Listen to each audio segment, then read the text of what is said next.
Hi everyone, जय हिंद, जय भारत, जय माता दी। अगर आप भी डेक कैडेट से कैप्टन तक बनने का सपना देख रहे हैं, जो कि 10 से 12 साल तक की जर्नी भी हो सकती है, इसमें बहुत सारे एग्जाम्स, सेलिंग, बहुत सारी चीज़ें इन्वॉल्व हैं। तो शॉर्टकट में थोड़ा बताते हैं, क्योंकि धीरे धीरे वक्त के साथ आप जानते चले जाएंगे। तो सपोज कीजिए आप डीएनएस का कोर्स करते हैं, जो कि 1 साल का कोर्स है, उसके बाद आपको 18 मंथ्स की सेलिंग करनी है एज अ डेक कैडेट। अगर आपने बीएससी नॉटिकल साइंस का कोर्स किया है तो आपको 12 मंथ्स की सेलिंग करनी है एज अ डेक कैडेट। वो करने के बाद आगे कीजिए प्लीज़।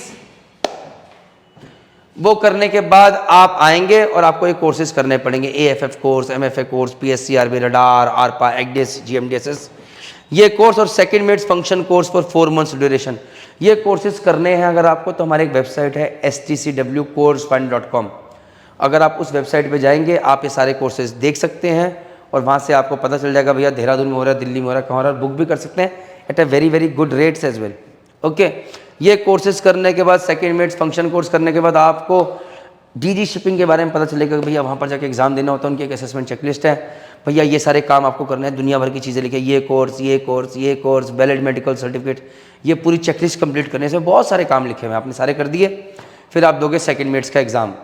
ये सेकंड मेट्स एग्ज़ाम में 1 सिग्नलिंग एग्ज़ाम होगा, 6 रिटर्न के एग्ज़ाम होंगे और 3 ओरल के एग्ज़ाम होंगे। ये दुखी कर देता आदमी को। ये पीछे साहिल बेटा हंस रहा है अभी, ऐसे कर रहा है क्योंकि ये दुखी कर देता है। आदमी ये एग्ज़ाम निकाल लेता है, रिटर्न निकाल लेता है, ओरल्स की हमें आदत नहीं होती है, सर्वेयर क्या एक्सपेक्ट कर रहा है क्या है। मैंने बहुत लोगों को, यहाँ पर किस्मत भी चलती है मेहनत के साथ साथ, मैंने बहुत लोगों को पहले अटेम्प्ट में सारा निकालते देखो, और कुछ लोग जो डिजर्विंग में लगते हैं उनको 4-4 अटेम्प्ट लग जाते हैं फिर भी नहीं निकलते हैं। तो ये चैलेंज है। दिक्कत क्या है कि जब ये एग्ज़ाम क्लियर नहीं होता, जब तक आप शिप पे नहीं जा सकते, you are losing money, you are losing time. आगे बढ़ते हैं प्लीज़। जब आप थर्ड ऑफिसर बन गए, आप जहाज पे जाओगे, आप as a junior officer watch keeper जाओगे या फिर आप एज अ थर्ड ऑफिसर जाओगे। कुछ एक रैंडम सैलरी $1500 से लेकर $2500-3000 तक आपकी पर मंथ शुरू हो जाएगी। अब आप सेल करना शुरू कर दोगे। थर्ड ऑफिसर के बाद जब आपको सेकंड ऑफिसर बनना होगा तो वो सी टाइम के ऊपर होगा। सी टाइम मतलब कुछ कंपनियां बोलेंगी भाई थर्ड ऑफिसर के 12 महीने हो गए, अभी से सेकंड ऑफिसर बना दो। कुछ कंपनियां बोलेंगी 18 महीने हो गए, इसके प्रमोशन सही है, तीनों शिप पे कप्तान ने बोला इज गुड, तब इसको सेकंड ऑफिसर बना दो। तो इसके लिए आपको कोई एग्जाम नहीं देना, एज पर सी टाइम, एज पर शिप का अप्रेजल बाय द कैप्टन आपको सेकंड ऑफिसर बना दिया जाता है। उसके बाद फिर एग्जाम शुरू जिंदगी में, फिर आपको चीफ ऑफिसर बनना है। चीफ ऑफिसर के लिए भैया चीफ मेट का एग्जाम देना है, इसमें फेज 1 और फेज 2 होता है।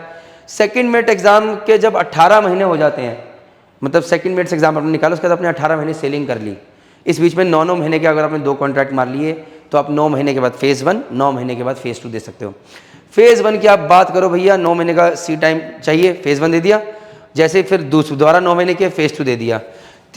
दोनों फेजेज में 3-3 महीने की आपको क्लासेस करने हैं। ले भाई घर पे आके भी छुट्टी नहीं है, पढ़ाई करो। उसके बाद तो रिटर्न में फेज 1 में भैया 5 रिटर्न, फेज 2 में 5 रिटर्न। ओरल्स के अंदर फेज 1 में 1 ओरल है और फेज 2 में 2 ओरल है। भैया अगर आपको ये फिर से जब कोर्सेज करने होंगे तो आपको याद आएगी stcwcoursefund.com की। वहाँ पर आप ये जो कोर्सेज करने हैं फेज 1 फेज 2 के, आप वहाँ से बुक कर सकते हो। जितने भी कोर्सेज आपको सारे वहाँ से मिल जाएंगे। ओके, अब पहले तो एक कोर्सेज करो भाई, 3 महीने का कोर्स, फिर 3 महीने का कोर्स, उसके अलावा एग्जाम दो, क्लियर करो, फिर एग्जाम दो, क्लियर करो, ओरल बैंड हो जाता है। फिर आगे बढ़ते हैं।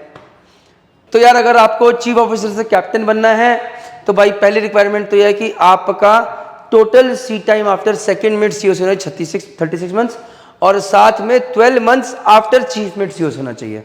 और एक और ऑप्शन ये भी है कि सपोज कर लो आपने बहुत फास्ट प्रमोशन लिए तो भैया ये 36 की जगह 30 मंथ्स हो जाएगा, लेकिन उसमें अंदर आपको कम से कम 12 महीने as a chief mate, chief officer sail किया होना चाहिए। यह है कि चीफ मेट के सीओसी के बाद 12 महीने सेल किया है, वो है कि एज अ चीफ ऑफिसर आपने 12 महीने सेल किया तो भैया तुम्हारे फास्ट प्रमोशन चल रहे हैं, तुम्हारे पास अच्छी वो है तो तुम 30 महीने में भी एग्जाम दे सकते हो।